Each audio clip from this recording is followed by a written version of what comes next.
দেখাচ্ছে। এরপর দিদন আমাকে বললো খাবারের জায়গাটা ফুল দিয়ে একটু সাজিয়ে দিতে, আর এই দেখো আমি সেটাই করছি।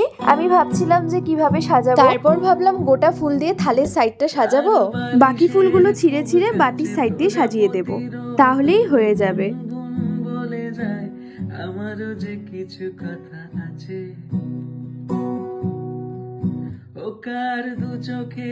প্রথমে আমি একা একাই করছিলাম, তারপর আমার আরো একটা মামি এসে বললো শেথা দি আমিও একটু করে দিই, তাহলে তাড়াতাড়ি হয়ে যাবে দুজন মিলে করলে। এই দেখো আমাদের সাজানো কমপ্লিট হয়ে গেছে, এবার বৌদি ভাই খেতে বসবে।